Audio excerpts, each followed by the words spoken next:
Welcome to my Monday morning recap. Today is December 17, 2007, and I am Aviva Lee in Jerusalem, reporting live for Israel 24/6 TV. This past week, the Israeli startup company Bluebird Aerosystems announced continued growth in their venture to seize more of the market for unmanned drones designed to assist in security and possibly in the future surveillance of civilian events. The company has leaped from an initial $500,000 investment to procuring contracts well over the $5 million mark collectively. And recently, when the representatives of the International Monetary Fund visited the sovereign state of Israel, praise was given to Israel's robust economy, praise in which Bank of Israel Governor Mr. Stanley Fischer and Finance Minister Mr. Roni Bar-On basked.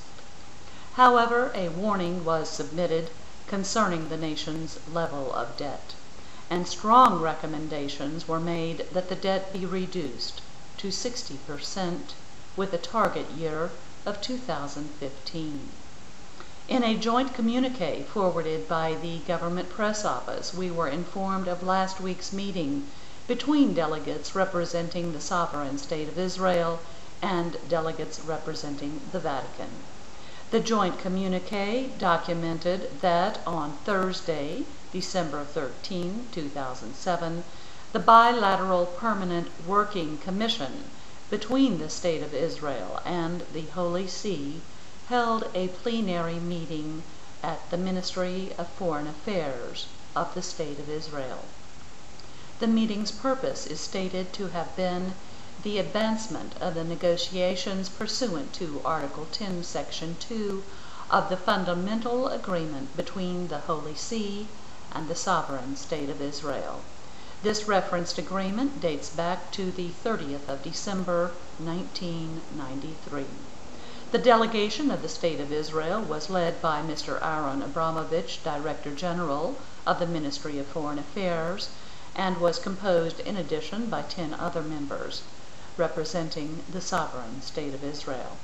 The delegation of the Holy See was led by Monsignor Pietro Parolin, Undersecretary for Relations with States of the Secretariat of the State, and was composed by 12 additional members. It was further reported that, and I quote, "The delegations met in an atmosphere of cordiality, mutual understanding, and goodwill, received with satisfaction the progress reported from the working level, and gave guidelines for the continuation of its work. Among other things, it was agreed to resume the activity of the working group on individual properties. The two delegations expressed their determination to accelerate their work in order to achieve further advances in the coming months and to conclude the agreement as soon as possible. It was agreed to hold the next plenary meeting in May 2008 at the Vatican." End quote. And it was announced last week that North Korea has invited the New York Philharmonic to its capital to perform in February of 2008. At this moment, the invitation has been accepted. In Jerusalem, Gilbert and Sullivan's comic masterpiece, The Mikado, will come to the stage at the Hirsch Theater beginning the 31st of December and continuing into January 2008 with 7 other performances. It is planned that those performances will be given in English with Hebrew subtitles. And in closing, this Monday morning recap, this past week the European Court of Justice's Advocate General issued a ruling that a company had a right to a full refund of any sales tax wrongfully charged.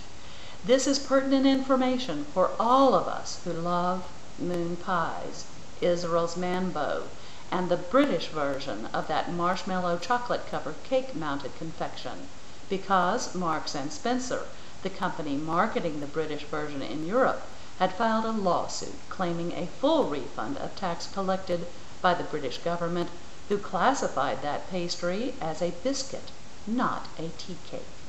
The British government decided that the confection is indeed a tea cake and not a biscuit, and therefore not taxable at the higher rate. I am Aviva Lee in Jerusalem, reporting from room 903 for Israel 24/6. Thank you, and shalom. Now, let's go get a moon pie.